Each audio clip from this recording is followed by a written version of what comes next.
तो नमस्कार साथियों, आज हम स्टार्ट करने जा रहे हैं कूलाम का नियम एवं उसका सदिश रूप और उससे संबंधित बहुत सारे ऐसे क्वेश्चंस देखेंगे जो आपके नीट से रिलेटेड इंपॉर्टेंट होने वाले हैं। तो शुरू करते हैं हम। पहला आज का टॉपिक जो अपने रहने वाला है वो है कूलाम का नियम।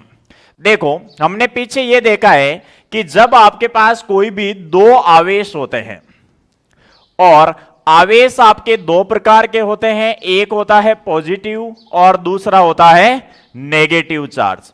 यदि दोनों आवेश विपरीत प्रकृति के होते हैं तो इस स्थिति में दोनों के बीच में जो बल लगता है वो लगता है आकर्षण का बल। अगर विपरीत प्रकृति के आवेश होते हैं तो उनके मध्य जो बल लगेगा वो लगेगा आकर्षण, और यदि समान प्रकृति के आवेश हैं, चाहे प्लस प्लस हो चाहे माइनस माइनस, तो इनके बीच में जो बल लगेगा वो लगता है प्रतिकर्षण का बल। और इन्हीं दो आवेशों के मध्य लगने वाले आकर्षण और प्रतिकर्षण बल को बताने के लिए कूलाम ने एक नियम दिया जिसे हम बोलते हैं कूलाम का नियम। तो देखते हैं कि कूलाम का नियम क्या है। कूलाम के नियम को पढ़ने से पहले आपको दो चीजें ध्यान में रखनी पड़ेगी कि कूलाम का नियम किन जगहों पर लागू होता है या इसके लिए नेसेसरी कंडीशंस क्या है। कूलाम का नियम केवल उन्हीं आवेशों के मध्य लगता है जो आवेश स्थिर अवस्था में हो, यानी यदि दोनों आवेश विराम अवस्था में हैं तो ही वहां पर कूलाम का नियम लागू होगा, अन्यथा कूलाम का नियम लागू नहीं होगा। और उसका रीजन क्या है यह हम पीछे पढ़ चुके हैं कि जब कूलाम का नियम आप अप्लाई करोगे तो आवेश हैं वो विराम अवस्था में होने चाहिए। कौन सी कंडीशन में होने चाहिए? विराम अवस्था में होने चाहिए। अब आप ये कहोगे कि विराम अवस्था में ही क्यों होने चाहिए, गतिशील अवस्था में भी तो जो आवेश है वो काम करते हैं। ये तो ये नहीं कि गतिशील अवस्था में आवेश है वो अपने गुण को खो देते हैं, लेकिन हमने ये पढ़ा है कि हमने तीन कंडीशन पीछे देखी थी कि जब आवेश विराम अवस्था में होता है तो वो केवल विद्युत क्षेत्र उत्पन्न करता है, लेकिन जब आवेश गतिशील अवस्था में होता है तो इस स्थिति में आपको पता हो तो विद्युत क्षेत्र के साथ चुंबकीय क्षेत्र भी आ जाता है, और यहां पर कूलाम का नियम लागू नहीं होता है क्योंकि गतिशील आवेश में विद्युत बल के साथ साथ चुंबकीय बल भी प्रभावी हो जाता है। तो कूलाम नियम को अप्लाई करने के लिए सबसे पहली जो शर्त है वो ये है कि आप जिन आवेशों के मध्य कूलाम का बल आरोपित कर रहे हो दोनों के दोनों आवेश कैसे होने चाहिए? विराम अवस्था में होना चाहिए। दूसरी कंडीशन यह है कि जो आवेश हैं ये बिंदुवत होने चाहिए। आवेश कैसे होने चाहिए? बिंदुवत, यानी आकार में बहुत ही छोटे होने चाहिए। इसका रीजन क्या है कि आवेश है यदि आकार में बड़े होंगे तो दोनों आवेशों के जो नाभिक हैं वो पास पास आ जाएंगे, और नाभिक जब पास पास आ जाएंगे तो यहां पर एक बल प्रभावी हो जाता है जिसको आप बोलते हो प्रबल नाभिकीय बल। इसका मतलब यह हुआ कि यहां पर विद्युत बल की तुलना में प्रभावी कौन हो जाएगा? प्रबल नाभिकीय बल। तो कूलाम के नियम के लिए यह जरूरी है कि जिन दो आवेशों के मध्य आप कूलाम का बल लगा रहे हो, कूलाम का नियम लगा रहे हो, दोनों आवेश विराम अवस्था में होने चाहिए और दोनों के दोनों बिंदुवत होने चाहिए। यदि ये दोनों कंडीशन सेटिस्फाई हो रही है तो आप कूलाम का नियम लागू कर सकते हो। तो देखते हैं कि किन्हीं दो स्थिर और बिंदुवत आवेशों के मध्य कूलाम का जो नियम है वो किस तरीके से लागू होता है। तो देखो, हमारे पास मान लो कोई भी दो चार्ज हैं, एक Q1 है और एक Q2 है, और दोनों के दोनों आवेश हैं ये विराम अवस्था में हैं, विराम अवस्था में हैं, और दोनों के दोनों जो हैं वो आकार में हैं, बिंदुवत हैं। तो दो आवेश Q1 और Q2 है जो दोनों विराम अवस्था में हैं और दोनों आकार में कैसे हैं? बिंदुवत है। और यही हमारे लिए हमने पहले डिस्कस किया है कि कूलाम के नियम के लिए आवश्यक शर्त है। अब मान लो कि दोनों आवेशों के बीच की जो डिस्टेंस है वो मान लेते हैं r डिस्टेंस है, यानी दोनों स्थिर और बिंदुवत आवेश Q1 और Q2 एक पर्टिकुलर डिस्टेंस r पर रखे हुए हैं। अब इन दोनों के बीच में क्या लगेगा, बल लगेगा F, और इस F को बोलते हो आप या तो विद्युत बल कहोगे या फिर इसको कह सकते हो कूलाम बल, विद्युत बल, या इसको कह सकते हैं कूलाम बल।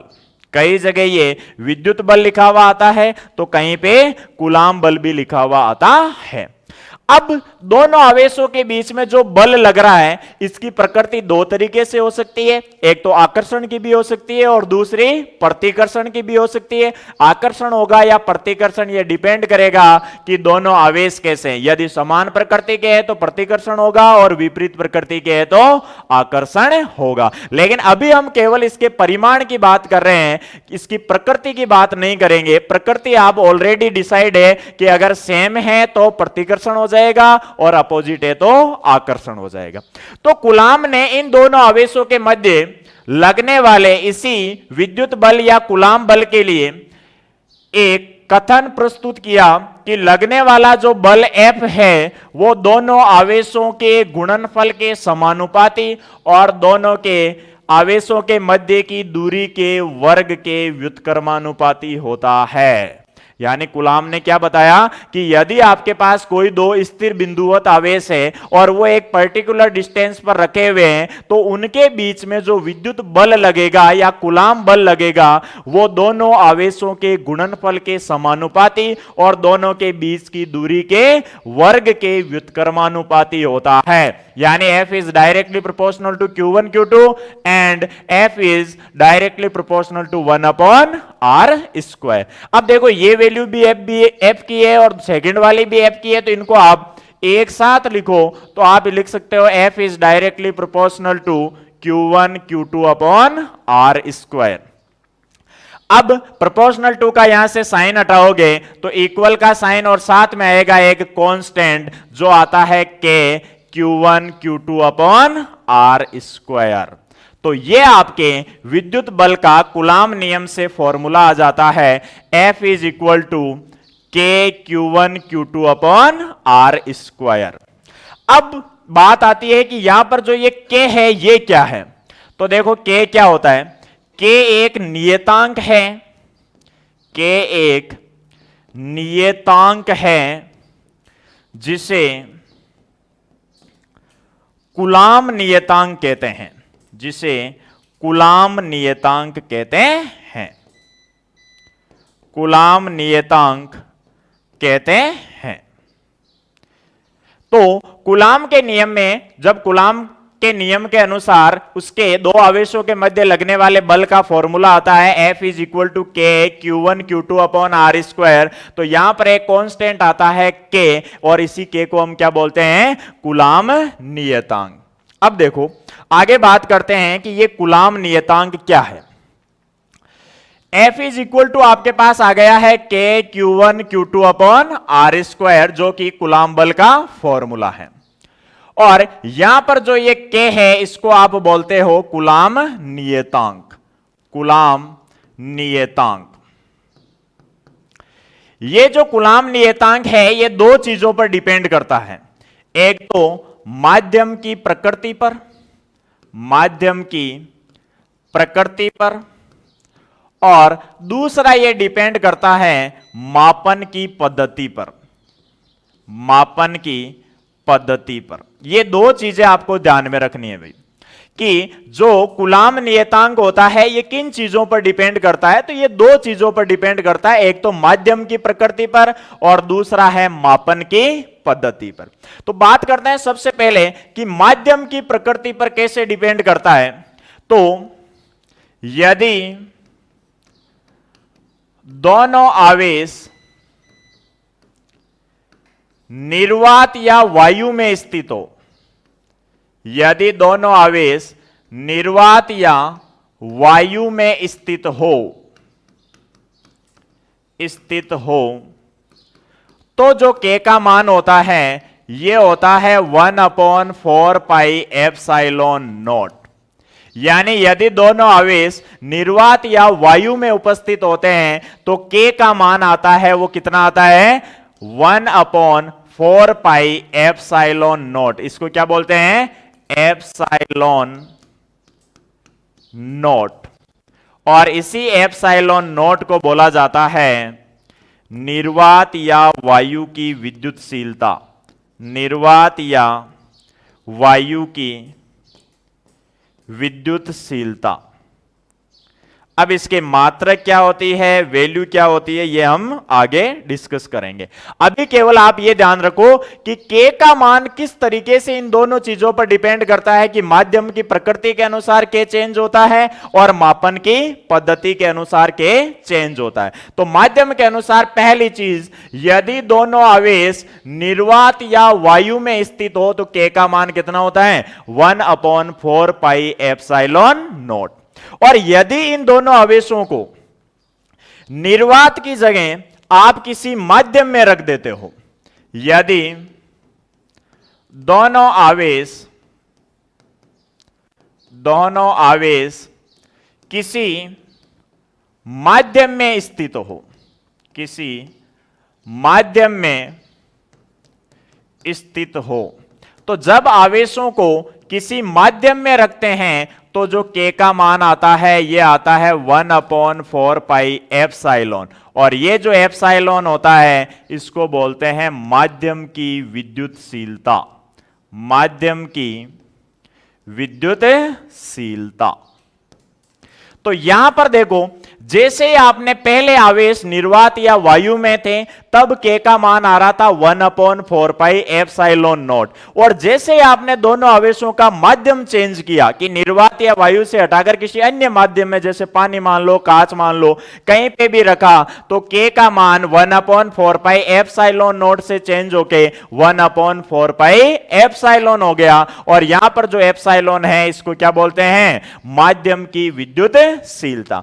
इसका मतलब यह हुआ कि यदि आवेश निर्वात वाली कंडीशन में हो तो आवेशों के मध्य जो बल लगेगा, अगर मैं उसको F नोट से रिप्रेजेंट करूं तो फॉर्मूला होता है K Q1 Q2 R square. तो जो K की वैल्यू होगी वो आएगी 1/4 pi epsilon naught Q1 Q2 R square. ये कंडीशन है कि जब दोनों आवेश निर्वात में स्थित हो, जब दोनों आवेश निर्वात में स्थित हो, दोनों आवेश निर्वात में स्थित हो। अब निर्वात में स्थित हैं तो आवेशों के मध्य जो कूलाम बल होगा उसका मान अलग होगा, क्योंकि कूलाम बल का मान किस पर डिपेंड कर रहा है K पर डिपेंड कर रहा है। और K खुद किस पर डिपेंड कर रहा है, दो चीजों पर, एक तो माध्यम की प्रकृति और दूसरा हम देखेंगे मापन की पद्धति। अभी हमने देखा कि निर्वात में K का मान अलग था और माध्यम की उपस्थिति के कारण K का मान अलग हो गया। तो यदि K का मान बदलेगा तो माध्यम के परिवर्तन होने के कारण कूलाम बल का मान भी बदलेगा। तो यदि निर्वात की स्थिति में देखें तो दोनों आवेशों के मध्य लगने वाला बल कितना हो जाएगा, अगर मैं इसको F नोट से लिखूं तो F naught is equal to 1/4 pi epsilon naught Q1 Q2 R square. यदि इसी बल को माध्यम की उपस्थिति में देखा जाए, माध्यम की उपस्थिति में कूलाम बल, तो माध्यम की उपस्थिति में अगर कूलाम बल की बात की जाए तो अगर मैं इसको Fm से लिखूं तो फॉर्मूला होता है K Q1 Q2 R square. अब आप जानते हो कि माध्यम की उपस्थिति में K का मान कितना हो जाता है 1/4 pi epsilon Q1 Q2 R square. तो माध्यम की उपस्थिति से कूलाम बल के मान में फर्क पड़ा या नहीं। निर्वात या वायु में क्या आ रहा था यहां पे 1/4 पाई एप्सिलॉन, जिसको निर्वात या वायु की विद्युतशीलता बोलते हैं। लेकिन माध्यम की उपस्थिति के कारण क्या आ रहा है 1/4 pi epsilon Q1 Q2 R square, जिसे क्या बोलेंगे माध्यम की विद्युतशीलता। तो इसका मतलब यह हुआ कि K का मान है वो माध्यम की प्रकृति पर निर्भर निर्भर करता है। और k का मान माध्यम की उपस्थिति के कारण प्रभावित होने के कारण कूलाम बल का मान भी माध्यम की उपस्थिति के कारण परिवर्तित होता रहता है। जैसे जैसे माध्यम चेंज करोगे कूलाम बल का मान भी परिवर्तित होगा। अब अगर हम बात करें, दूसरा हमने पढ़ा था कि k का मान माध्यम की प्रकृति के साथ साथ मापन की पद्धति पर भी डिपेंड करता है। तो देखें कि k का मान मापन की पद्धति पर कैसे डिपेंड करता है। मापन की पद्धति पर k का मान कैसे डिपेंड करता है। तो देखो, सबसे पहले k का मान SI पद्धति में, k का मान SI पद्धति में, तो सबसे पहले देखो इसका निकालते हैं मात्रक। तो k का मात्रक, और मात्रक भी कौन सा देख रहे हैं सबसे पहले, SI मात्रक। तो देखो F इज इक्वल टू आपके पास होता है k Q1 Q2 upon R square. अगर आपको निकालना है k का मात्रक, तो मैं यहां से k निकालूं तो क्या हो जाएगा, FR square upon Q1 Q2। अगर यहां से मैं यूनिट निकालूं इसकी, तो देखो फोर्स की क्या हो जाएगी, न्यूटन। R क्या है, डिस्टेंस, तो डिस्टेंस की क्या हो जाएगी, मीटर। और ये दोनों चार्ज है तो चार्ज की क्या हो जाएगी, SI, कूलाम। ये सब यूनिट मिलकर k का जो मात्रक आएगा वो आ जाएगा आपके न्यूटन इंटू मीटर। स्क्वायर है तो स्क्वायर लग जाएगा, नीचे दो बार आवेश है तो कूलाम इंटू कूलाम हो जाएगा कूलाम स्क्वायर। यानी आप सिंबल फॉर्म में लिखो तो newton metre square upon coulomb square है, वो आ गया है आपके SI मात्रक, k का SI मात्रक, k का SI मात्रक। अब जो k का मान है वो SI पद्धति में कितना होता है, तो हमने निर्वात की स्थिति में बात की।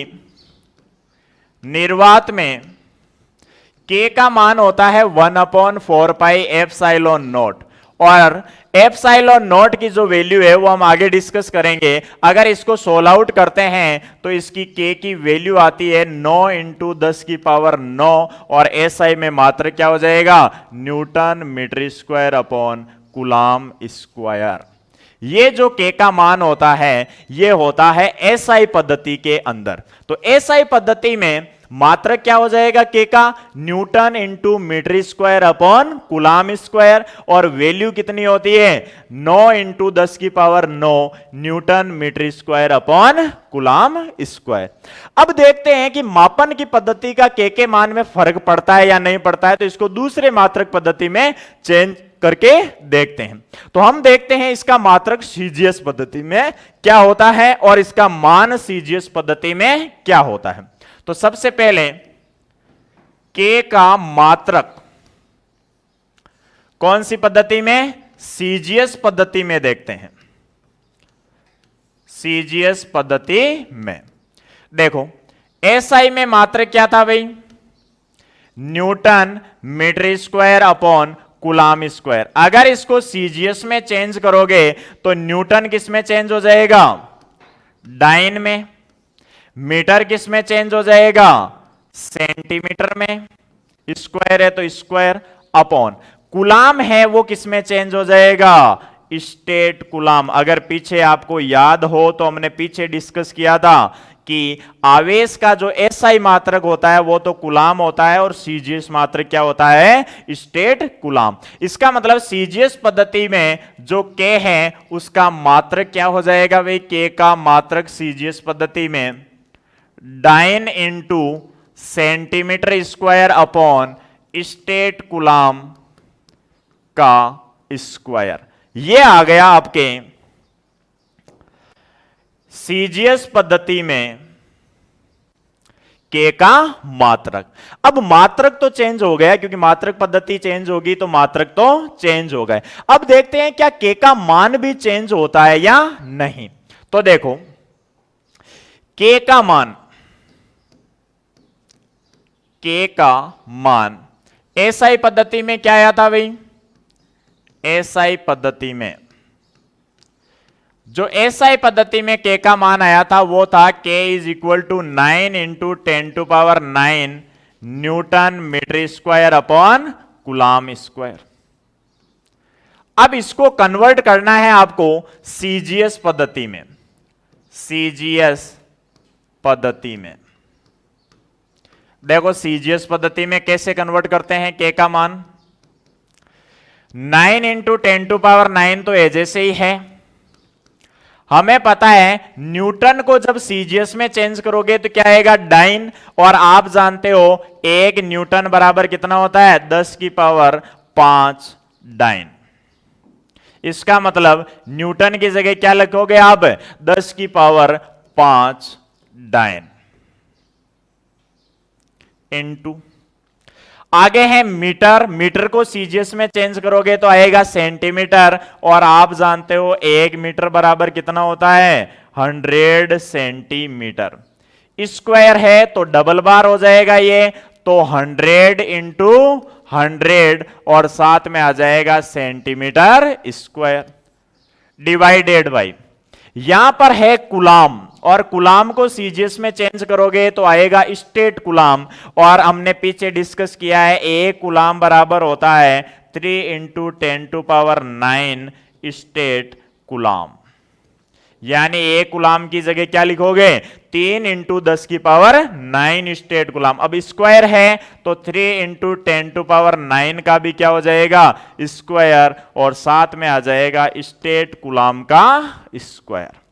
अब देखो के का मान 9 इंटू 10⁹ इंटू 10⁵ इंटू ये हो जाएगा 10⁴ डिवाइडेड बाय 3 का स्क्वायर 9 और 10 की पावर 9 पावर की पावर मल्टीप्लाई हो जाएगी तो 18 और यूनिट आ गई dyne centimetre square upon state coulomb square. अब देखो 9 से 9 कैंसिल आउट हो गया, 9 5 4 9 9 18 यानी 10⁸ से 10⁸ कैंसिल, तो के की वैल्यू कितनी आ गई, 1 dyne centimetre square upon state coulomb का स्क्वायर। तो सीजीएस पद्धति में के का जो मान होता है वो कितना होता है, 1 dyne centimetre square upon state coulomb square. इसका मतलब यह हुआ कि जो आवेश हैं वो के पर डिपेंड करता है और जो के का मान है वो माध्यम की प्रकृति पर तो डिपेंड करता है, ये हमने पीछे डिस्कस कर लिया था। और मापन की पद्धति पर भी डिपेंड करता है, क्योंकि के का मान जो एसआई पद्धति है उसमें 9 इंटू 10⁹ आता है, लेकिन सीजीएस पद्धति में कितना आता है, 1 आता है। तो इस प्रकार से के का मान इन दोनों चीजों पर डिपेंड करता है और के परिवर्तन होने के कारण ही बल का मान परिवर्तित होता है।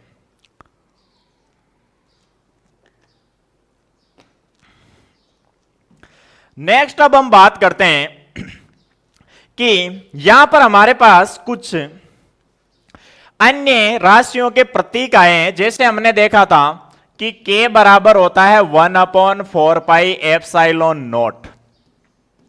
तो अब बात करते हैं कि ये जो ε0 है ये क्या है। तो देखो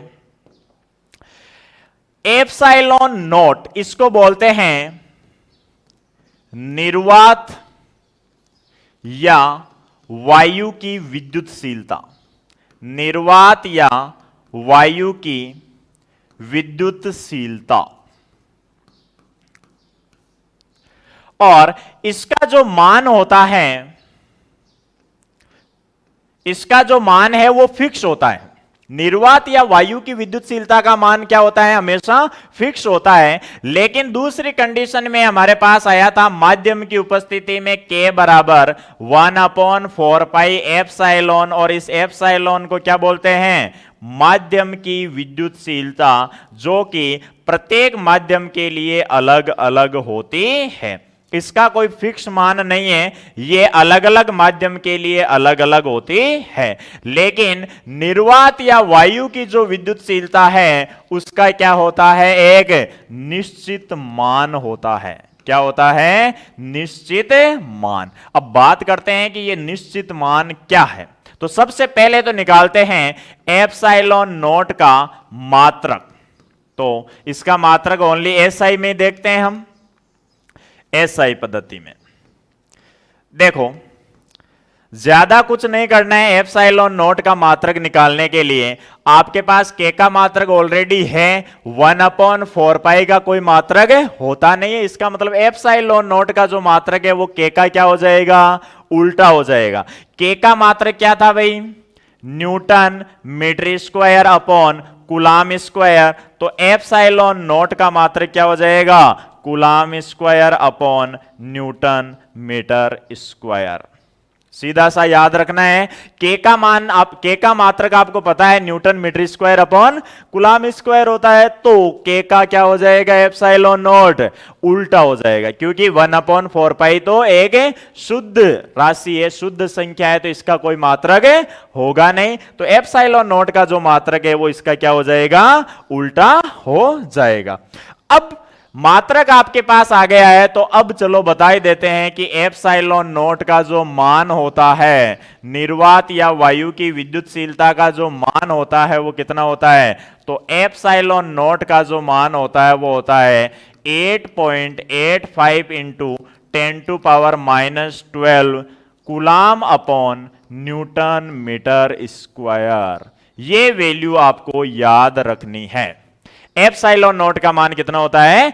8.85 into 10⁻12 coulomb square upon newton metre square. ये मान है वो एसआई पद्धति में है। अगर सीजीएस में चाहो तो आप इसको कन्वर्ट कर सकते हो। अब अपने पास कई बार दो चीजें और पूछी जाती है भाई, के वे एप्सिलॉन नॉट की विमा। भाई मात्रक आपने निकाल लिए, तो विमा मात्रक के बिना कैसे रह सकती है? ये भी साथ में आएगी। तो विमा अगर आपको पूछी जाए तो के की विमा क्या होगी? तो देखो, के का जो मात्रक होता है वो होता है newton metre square upon coulomb square. तो देखो के की डायमेंशन क्या हो जाएगी? न्यूटन यानी बल, तो बल की हो जाएगी m1 L1 T-2। m metre, metre के लिए L1, स्क्वायर है तो स्क्वायर। नीचे कूलाम यानी चार्ज है, चार्ज की विमा होती है A1 T1, पीछे हमने डिस्कस की है। स्क्वायर है तो स्क्वायर। अगर इसको सोल आउट करें तो M1 ऊपर, L1 और ये स्क्वायर हो जाएगा L2, L1 L2 L3 हो जाएगा। T-2 है और नीचे हैं आपके A2 T2। अब नीचे वालों को लेके आ जाओ ऊपर, तो ये हो जाएगा M1 L3 T। ये ऊपर आएगा तो माइनस का 4 और A ऊपर आएगा तो माइनस का 2। यानी K की जो विमा है वो हो जाएगी आपके M1 L3 T-4 और A-2। ये किसकी विमा हो जाएगी? K की। अब एप्सिलॉन नॉट की तो आपको निकालना ही नहीं है। क्यों? क्योंकि K बराबर क्या होता है? 1/4 पाई एप्सिलॉन नॉट। तो आपको पता है शुद्ध संख्या की कोई विमा नहीं होती है। तो अगर K की विमा पता है तो एप्सिलॉन नॉट की इसकी क्या हो जाएगी? उल्टी। तो सीधा जहां प्लस है वहां पर माइनस कर दो। तो एप्सिलॉन नॉट की जो विमा आएगी वो क्या आ जाएगी? M जो प्लस का है उसको माइनस कर दो, माइनस वाले को प्लस कर दो, तो ये आपके सामने किसकी विमा आ जाएगी? एप्सिलॉन नॉट की विमा आ जाएगी। तो देखो, कूलाम का नियम अभी तक जो हमने पढ़ा है उसको हम फास्ट ट्रैक में वापस एक बार रिवीजन करते हैं कि जो कूलाम का नियम है ये क्या कहता है कि यदि किन्हीं दो स्थिर एवं बिंदुवत आवेशों के मध्य जो प्रतिकर्षण लग रहा है चाहे आकर्षण बल लग रहा है, वो जो बल है वो दोनों आवेशों के गुणनफल के समानुपाती और दोनों के बीच की दूरी के वर्ग के व्युत्क्रमानुपाती होता है। और इसको सोल्व करते हैं तो F इज इक्वल टू आता है K Q1 upon R square. ये आपके विद्युत बल का फॉर्मूला होता है कूलाम के नियम के अनुसार। K क्या होता है? तो के होता है कूलाम नियतांक, जो दो चीजों पर डिपेंड करता है, एक तो माध्यम की प्रकृति और एक मापन की पद्धति।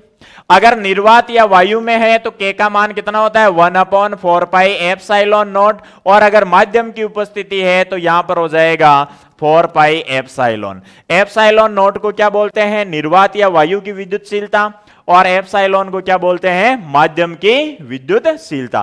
के का मान माध्यम के अनुसार परिवर्तित होता है तो विद्युत बल का मान भी परिवर्तित होता है। यानी आप ये कह सकते हो कि विद्युत बल का मान माध्यम पर डिपेंड करता है, माध्यम पर निर्भर करता है। यानी माध्यम चेंज करोगे तो विद्युत बल का मान भी परिवर्तित हो जाएगा। फिर हमने मापन की पद्धति के आधार पर देखा था। एसआई पद्धति में जो के था इसका मान था 9 इंटू 10 की पावर 9 और मात्रक आया था newton metre square upon coulomb square, और सीजीएस पद्धति में इसका मान होता है 1 और मात्रक हो जाएगा 9 centimetre square upon state coulomb square. फिर हमने ये देखा कि एप्सिलॉन नॉट और एप्सिलॉन क्या होता है। एप्सिलॉन नॉट निर्वात या वायु की विद्युतशीलता जिसका मान होता है 8.85 इंटू 10 की पावर -12, और मात्रक इसका उल्टा हो जाएगा coulomb square upon newton metre square. फिर एप्सिलॉन जो होता है माध्यम की विद्युतशीलता, जो डिपेंड करेगा माध्यम पर, उसका कोई एक फिक्स मान नहीं होता है। यह आपका कूलाम का नियम हुआ। अब इसके आगे हम डिस्कस करेंगे परावैद्युतांक। देखो ये परावैद्युतांक क्या होता है भाई। परावैद्युतांक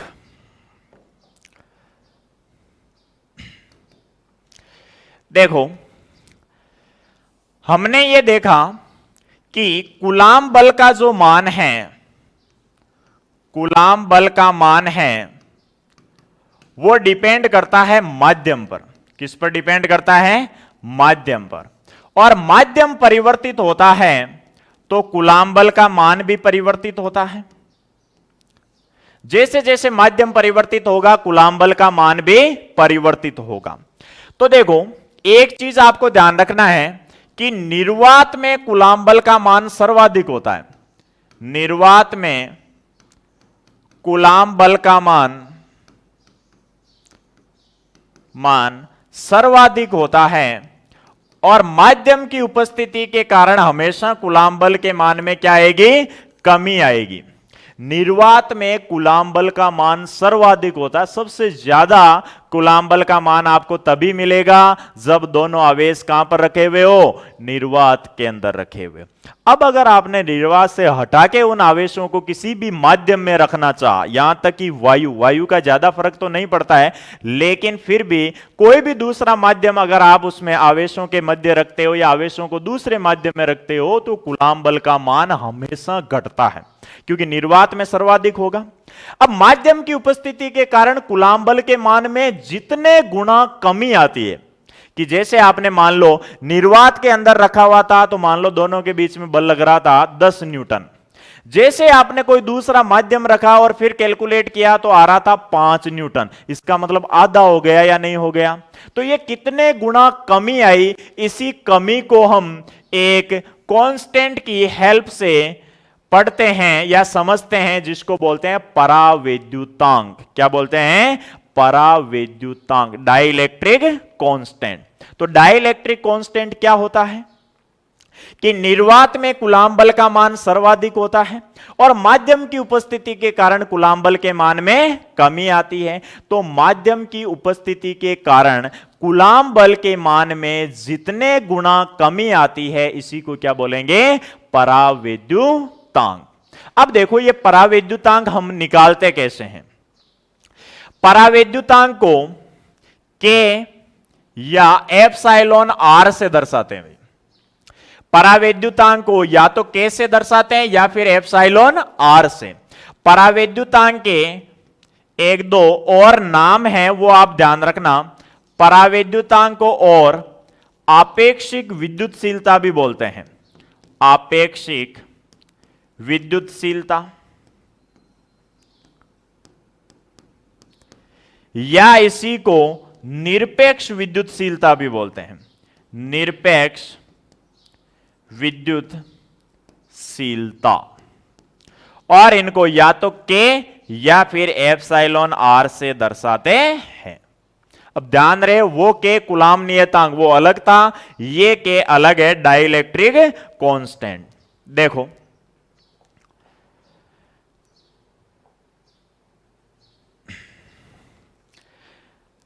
परावैद्युतांक या आपेक्षिक विद्युतशीलता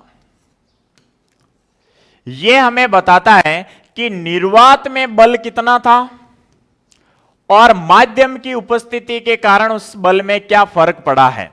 इनका जो कंपैरिजन है इसी को शो कौन करता है, परावैद्युतांक करता है। तो देखो, यदि हम निर्वात में कूलाम बल में अगर भाग देते हैं माध्यम में कूलाम बल, तो देखो ये हमने पढ़ा है पीछे कि अगर निर्वात होता है तो वहां पर जो कूलाम बल होता है उसको मैं मान लेता हूं जैसे F नॉट, तो कितना आया था 4 पाई epsilon naught Q1 Q2 upon R square. और माध्यम के कारण जैसे हमने पीछे माना था कि Fm बराबर कितना आया था 1 upon 4 pi epsilon Q1 Q2 upon R square. अब अगर इन दोनों में कंपैरिजन करें कि F नॉट अपॉन Fm किया जाए तो ये आ जाएगा तुम्हारे 1 upon 4 pi epsilon naught Q1 Q2 upon R square divided by 1 upon 4 pi epsilon Q1 Q2 upon R square. ये कैंसिल, ये कैंसिल, ये cancel. F naught upon Fm बराबर आ गया एप्सिलॉन अपॉन एप्सिलॉन नॉट, और इसी को क्या बोलते हैं, परावैद्युतांक या फिर आपेक्षिक विद्युतशीलता। तो यहां पर सेकंड डेफिनेशन भी आप ऐसे कह सकते हो कि परावैद्युतांक क्या होता है, एप्सिलॉन R क्या होता है। पहली चीज, निर्वात में कूलाम बल व माध्यम में कूलाम बल का अनुपात क्या कहलाता है, तो वो भी क्या होगा, एप्सिलॉन R। पहली परिभाषा क्या दे सकते हो कि माध्यम की उपस्थिति के कारण कूलाम बल के मान में जितने गुना कमी होती है उसे क्या बोलते हैं, परावैद्युतांक। दूसरा क्या दे सकते हो इस फॉर्मूले से कि निर्वात में कूलाम बल और माध्यम में कूलाम बल का अनुपात क्या कहलाता है, तो वो भी क्या होगा, एप्सिलॉन R।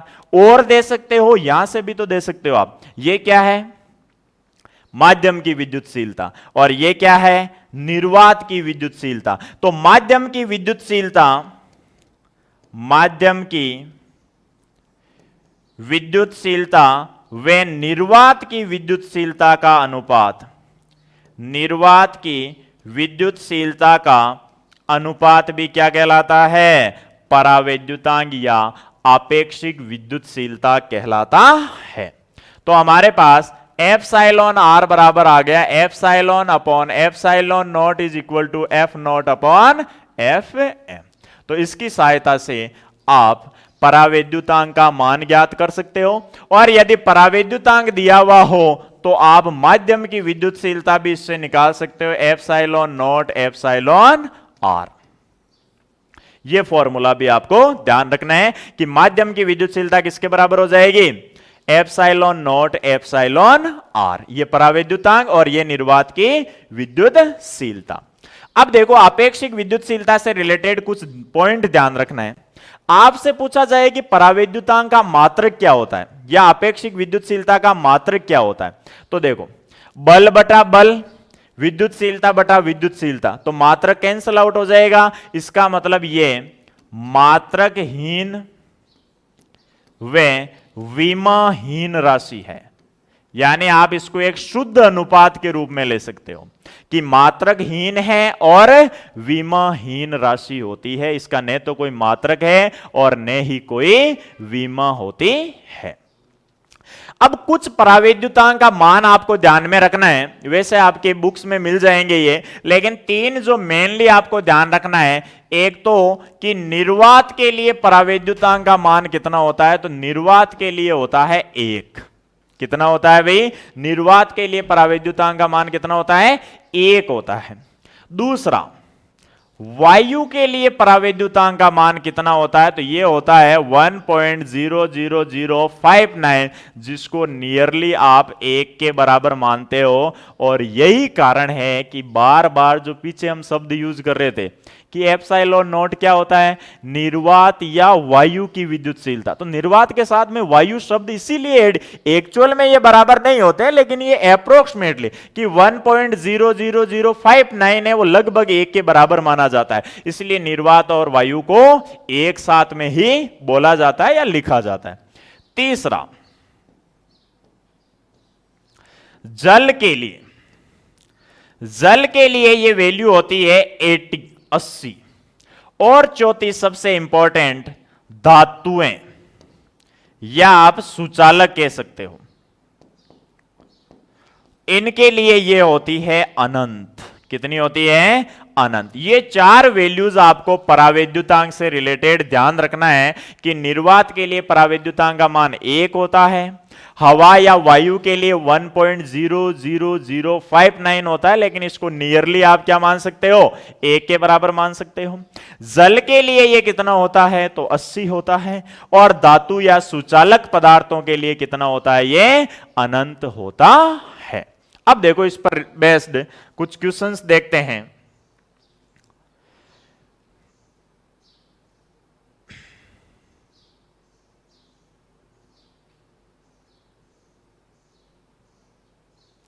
जैसे देखो ये एक क्वेश्चन है कि दो आवेशों के मध्य कार्यरत बल F है यदि दोनों आवेशों के मध्य एक कांच की शीट जिसका एप्सिलॉन r बराबर 6 दे रखा है। एप्सिलॉन r 6 का मतलब क्या दे रखा है, ये परावैद्युतांक। क्या दे रखा है भाई, परावैद्युतांक। तो दोनों के मध्य बल क्या होगा, तो देखो अभी हमने ये देखा था कि जो एप्सिलॉन r है इसका मान निर्वात में बल और माध्यम की उपस्थिति में बल के बराबर होता है।